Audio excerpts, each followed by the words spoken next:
My name's Malcom Taylor, and it's a real pleasure to be with you today to be able to talk to you on behalf of Crossrail International about creating a digital strategy.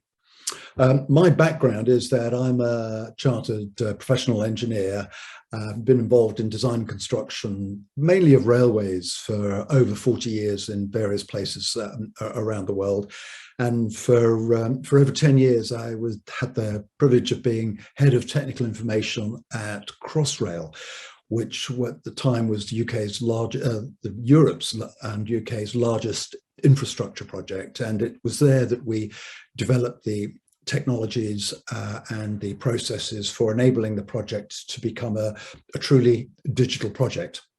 And really today, what I would like to be able to do is to talk you through that, about how a digital strategy can ensure best value for projects, touch on really about what a digital strategy is, the key components to it, and really, because it can mean so many things to so many different people, give you some examples about what it can really look like, and just bring out some of the benefits to really show you what a digital strategy can mean and what it can produce. So if we start at the beginning in terms of the basics, this can mean so many different things to different organizations and people within those organizations. It is interesting that there are some particular sort of themes that relate to digital when people do think about digital transformation, to digital strategies. But there are common particular elements about using technology, seeking to try and produce the performance and the efficiency of a project. It's often not about, why we're doing things, but changing how we do them. And it's not really thinking just about technology alone. There are other parts of this are so critical and important, and particularly the aspect of people and bringing people along with the right competencies, the right skills to basically make these things happen. And that's why a digital strategy is needed, to basically set out the direction that the project needs to take, the rationale to show why we're going digital, and how it actually does support the project objectives. Their technology is merely an enabler. Important thing in thinking about technology are actually the processes that we use in project delivery, the people, how we make sure that they have the right competencies and get them all to work collectively together, because it has to be in a collaborative environment, particularly with the complexity of the projects that we have today. So the start of the program is really the most critical time. It's when the different strategies that are being formulated come together, and they are interlocked, just like jigsaw puzzle pieces. For example, the digital strategy is looking to get people to work in new ways of working in collaborative ways, but you need the appropriate procurement strategy to enable and make sure that those ways of working are embedded in the contract documents. We make sure that the performance requirements across the project, because they'll be digital and digitally enabled, that the program controls are suitably linked into the digital strategy as well. And clearly then, I think you probably begin to get a feel of it, the role of making sure that HR and the competencies of the staff are all there to help bring this together. So the strategies from these various elements are set out at the start. They need to fit together. We need particularly to set out the requirements that we want, the requirements in the procurement field, for example, or certainly in the area that we're talking about in the digital and data field. What data do we need, when? And that enables us to think about in terms of planning of the use of resources and the outcomes we need across these strategies that need to be aligned. So when we think about the digital environment, It does consist of hardware and software that people tend to relate to digital. In other words, the machine or the machine side, the technology side. But there's also very much a people side of it.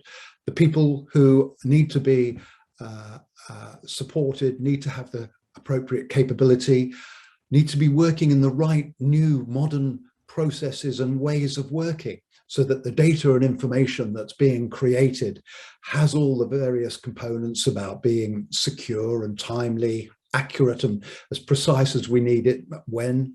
And these particular themes need to come together. And this overview of the digital environment is how we begin to think about the strategy that is needed for our projects. And we can begin to look behind that and see the components of the strategy. What sort of things do we have to think about in our strategy that need to fit together? And we have a few listed here that one can think about in terms of documentation, GIS, the world perhaps of digital twins and the like. These are particular components, but there are methods and ways in which we can work to bring these components together. Thinking about data and information, a common data environment within which all our information and data is collected, consistent processes and procedures, workflows that people are using across the entire project that bring all this data together, and then thinking about the world of innovation, because so interesting that on most of the projects that we could be talking about in rail that are more than 3 or 4 years, technology changes in time, and you need to think about innovation and how you can bring that in.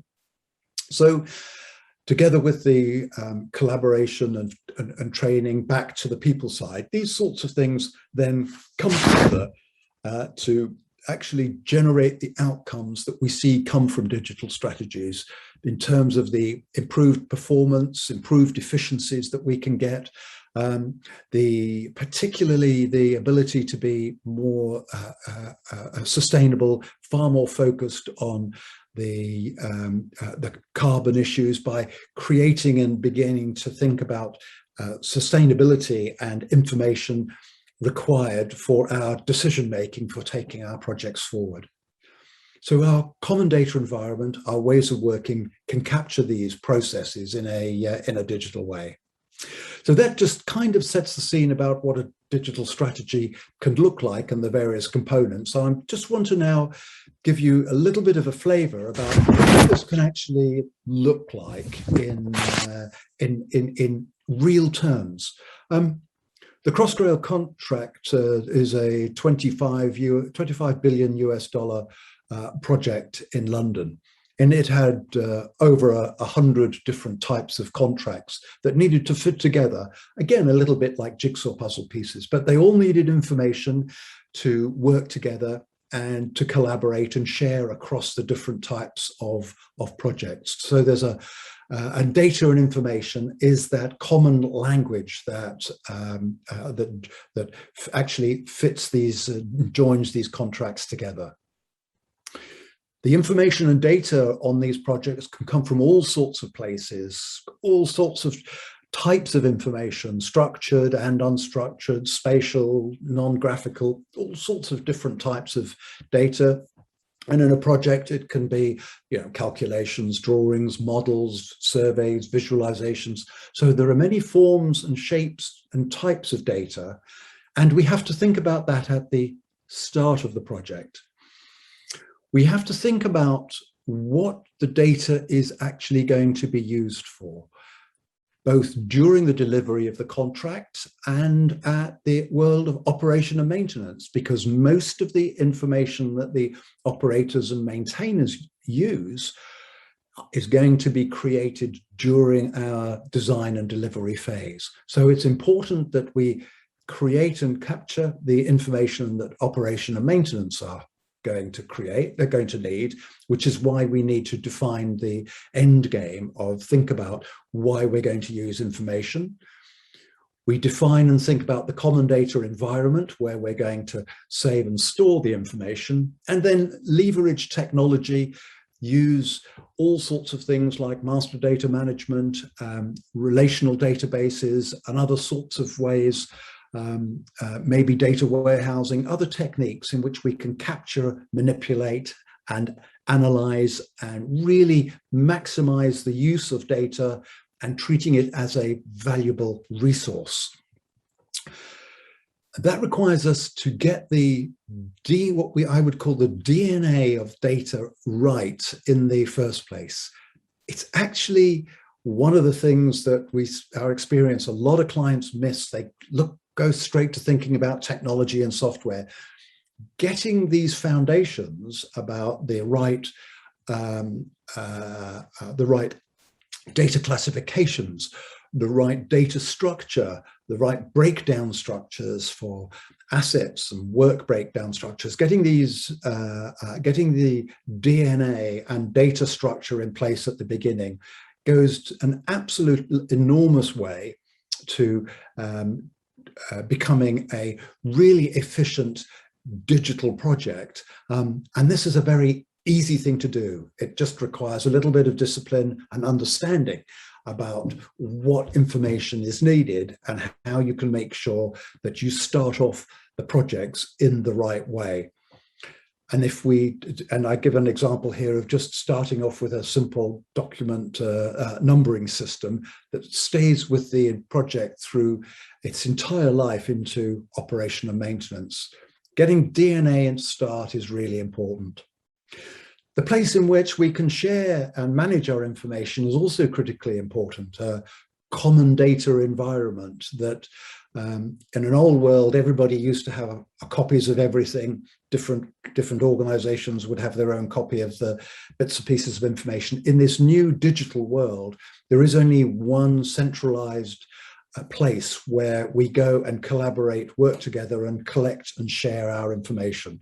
And again, people should be required contractually to work within this to manage and share the information, which is why we need to make sure that we're consistent in defining and shaping that information that we all use. In Crossrail, actually, it was quite a simple thing. We had 3 particular relational databases that fitted together: geographical information systems, a GIS, a CAD modeling area for 3D, and an information database for all our document and data, and they were joined up. Today, because we set this up some 10 years ago now, today you can actually buy different forms of CDEs, but they work in a similar way.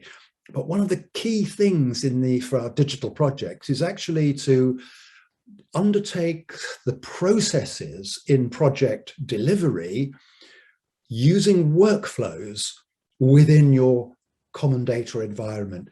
That means you can get rid of very significant amounts of additional software. You can use templates for capturing, managing all sorts of information and processes within your common data environment. And this is a very key and often forgotten or missed important part of why the working in a digital way in a common data environment is so efficient. Your workflows can just start off fairly small at the beginning as you need them. And here in our early stages, we just had a few workflows to help us through the design phase.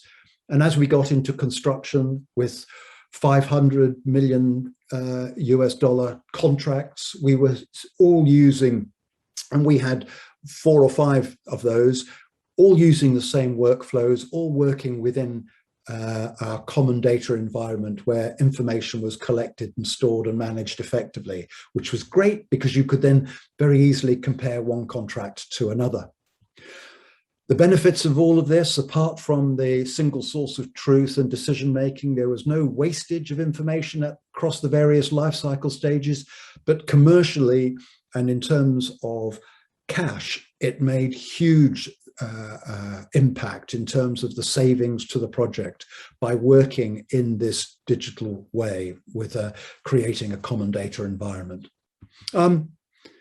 Well, that gives you a little bit, if you like, about the theory and the principles. I just wanted to now quickly show you what that actually also looked like. Getting people to collaborate and work together is you sometimes feels the right thing to do, but you often have to help explain to people. And we had to write some standards and specifications to explain to people how we wanted them to work together and embed these standards into our contract documents so that people were contractually required to use them.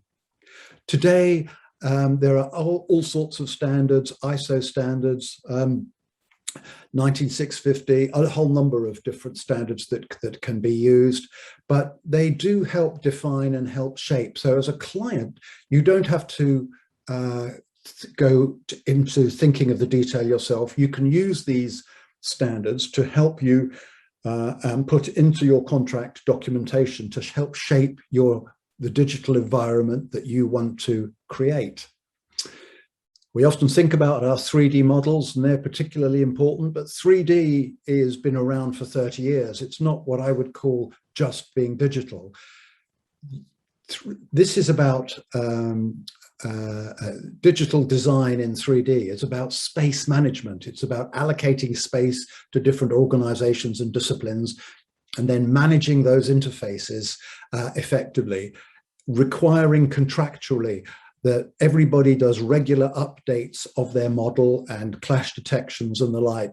And you can get some very significant savings on site and reductions of waste if you manage your 3D modeling appropriately. And that's where your digital specifications come in. You can take these types of tools into 4D modeling that can get contractors to show their readiness to dig, to look at the spatial awareness of the environment around your infrastructure underground. You can use interactive tools that capture some of our digital models and our digital world into other areas. And particularly, we found how beneficial they were in health and safety.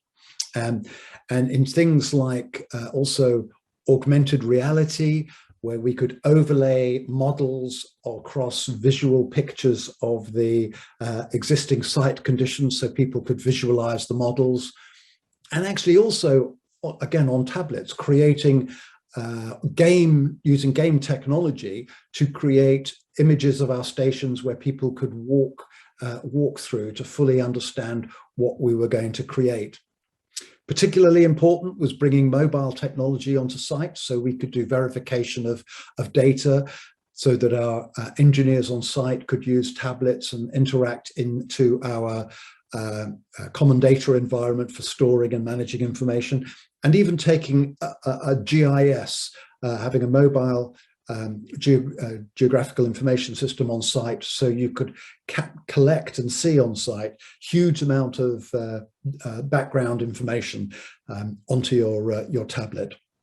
And the modeling of 4D, actually, we took further into 5D to look at reporting on sites so that we could actually pay contractors very quickly and efficiently for work that could be agreed on site using our 3D models. And so we ended up actually with almost the equivalent of a 4D as-built model, which was beautifully detailed for our operation and maintenance teams to be able to see exactly what has been built and where.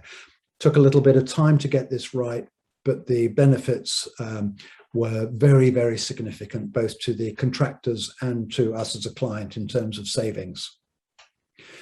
We also had in our tunnels, for example, 250,000 holes to drill, which we would need to avoid rebar and joints. So a lot of holes, but a lot of places where we couldn't have holes, where there were concrete and joints. The contractor created a special purpose drilling machine, and we undertook a full 3D as-built model of the tunnels to work out from that as-built model exactly where in space we could drill holes automatically using this special equipment, it actually produced not only extreme accuracy, but great improvements in productivity as well. So using the digital techniques from as-built surveys through into underground construction for drilling was very effective. We also gave our 3D models to our contractors for information and allowed them to think about off-site manufacturing. And where that took place, we have very good evidence to show the effectiveness in terms of improved productivity and quality for off-site manufacturing. And again, that's something that we know next time round we would encourage. Our ability to work in our with so much data now stored in our common data environment enabled us actually to treat information and look at the quality of information, just as you might look at the quality of concrete, say, or steel when you're on site, where you take and you test the concrete cubes or you test the steel coupons to check its strength. With data, you can check the metadata or check the information that you have about your data, and you can see and check the quality of information as you go, because what you don't want to do is get to the end of your project and then have a look and find out the data that you've got isn't very good. It's interesting, as we move into operation and maintenance, we will have not only created a lot of physical assets, but we will have created and collected in our common data environment a lot of information about our assets. And it's interesting that now, particularly as technology has changed over the last 10 years or so, about how we can now include a lot more sensors linked to our assets, which enable us to collect a lot more information and do smart reporting and move into a world where we can have a feedback loop between the performance of our assets and our railway business objectives. And actually, this is where the world of digital twins comes in, and where the virtual models of our assets can be used in operation and maintenance.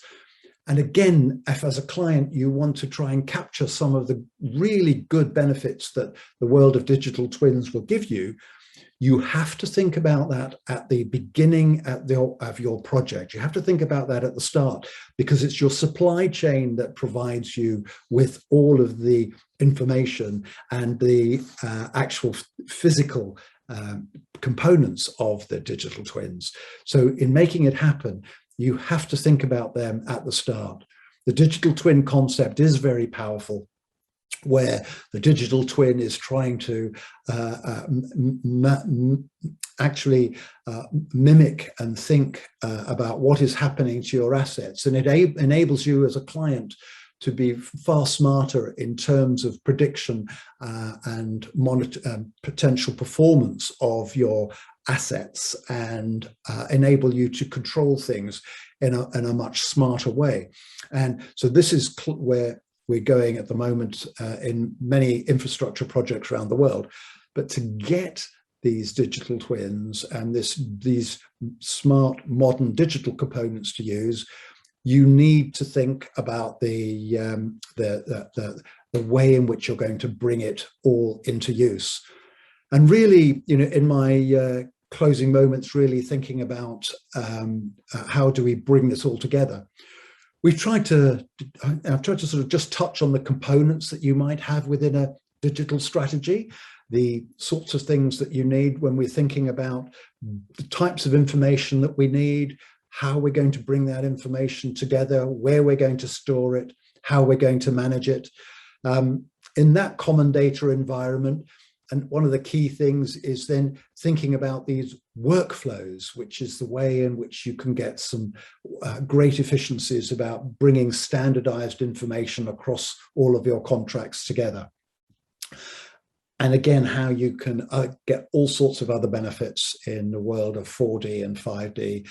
And there's that digital environment there that really comes together. But to make this happen, your projects really do have to be thought of as digital from the beginning. to bring those components, those jigsaw puzzle pieces that we talked about early on, how they fit together, and how that it isn't just the technology alone, the hardware and the software. It's thinking about the processes that we use in delivery, in design and delivery, the information that we need for operation and maintenance and design and delivery, and how we get the right people working with the right skills and the right competencies to bring that together. Because those efficiencies, those sort of optimized processes and improved effectiveness, it all comes to and brings us to a point where we're making much better decisions about and within our project. And the outcomes of all of that are certainly much more reduced risks, reduced life cycle and operational costs, and that actually makes our assets much easier to create, to manage, and actually to operate and maintain, which again is a virtuous circle about improving operation and maintenance costs. But actually, at the start of our projects, to enable us to work through the life cycle in this way, you do need a digital strategy to make this happen. And I hope this has been of some interest to you, or at least sparked some questions, which we would be really happy to help. In each of these areas, there's quite a lot of depth and detail that we could talk about. And but I hope by having given you a feel for the concept about what digital strategies are about, people as well as processes and technology, and the importance to start your digital strategy as early on, for me, is the absolute most important lesson for me from this. It's been a real pleasure and a privilege to be able to talk to you today. Thanks very much indeed. Bye-bye.